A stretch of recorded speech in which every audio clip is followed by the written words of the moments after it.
G'day, I'm Steve, the awning lock guy, and today we're now going to show you the installation of the awning lock.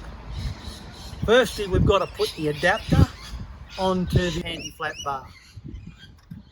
The screw here that retains this part of the bar, we're going to loosen that around about halfway out. The adapter, which you can have a good look at there, it goes over the bar and that part there goes under the screw, just like so, and we lock it down. Now that that's installed, we no longer have to do that ever again. It's going to stay on the bar. So now we've got that installed on the anti-flat bar, the next thing is to loosely install the clamps onto the barrel. Now the clamps are left and right hand ended, and the identification of that and how you know which one's which. Firstly, there's a couple of points on each clamp. The countersink here indicates the top of the clamp, so that's going to sit on the barrel. You'll be able to see that.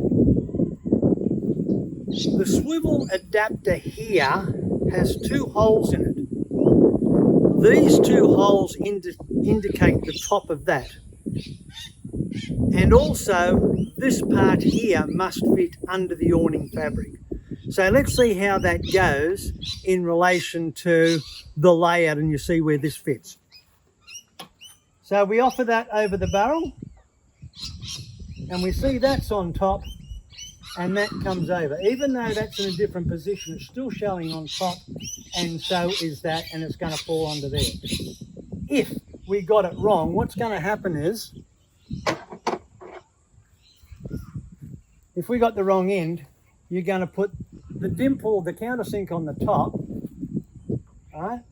But when you flip this over for the position that it needs to be to attach to the bars, that is now upside down. These holes no longer show. So this actually should be end for ended on the other end. That's how you identify it. We'll go back to the correct end now. So now we've got the right end, we've identified the correct one.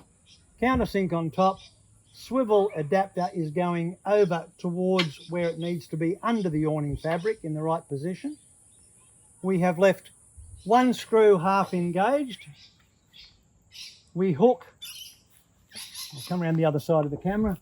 We hook that one under the existing screw, and we bring this up here and screw in temporarily. That's there and that's free to move. Sorry about putting it back to the camera there. All right, so we leave this so it can move around. Next thing is to install the bar with that adapter already.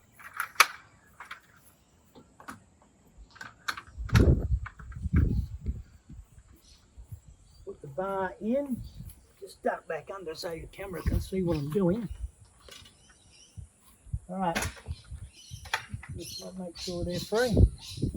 And now the adapter on the end here is going to engage inside this, but under the fabric. So let's maneuver that where it's going under the fabric.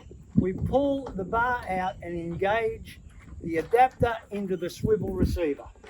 And we put that in all the way. Once we've done that, the bar locking screw, we put that down, lock it down, and that determines the length of the bar. From here on, now we're going to clamp the fabric as you normally would without that the whole lock. You would normally go through, lock your fabric down, and that's still the method we're going to use. We lock that fabric down as per normal. And once we've done that, this can still move. Once we've done that, now we put tension on here. We pull it right out, pulling this fabric taut, and lock everything up.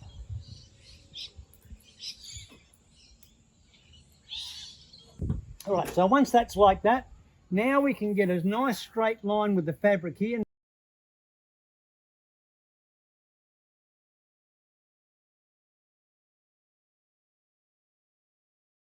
Once that's locked down, that's it.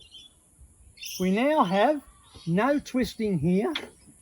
The movement of the barrel, we haven't even put the other one on the other end yet. The movement of the barrel is limited here. So when the wind buffets and the fabric pulls, it has so little movement. Does it matter if this is up or down? Very little difference. So we've pretty well eliminated that.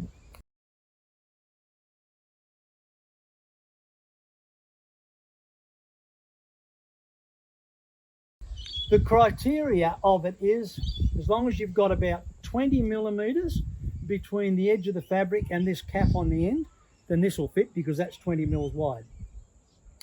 And if the barrel's around about 90 millimeters in diameter, it will fit most.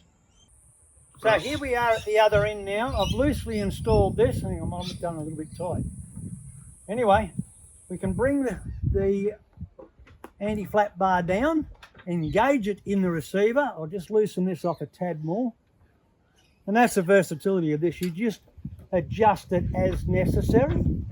It's important to keep this nice straight line through here, so we're not going to stress the fabric on this corner. Again, that'll come down slightly more like that.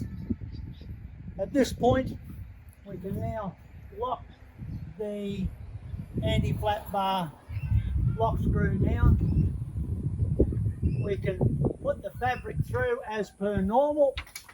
Bit of a stretch. Lock that down. Lock it all down through here. All as per original. This is still a little bit loose on here.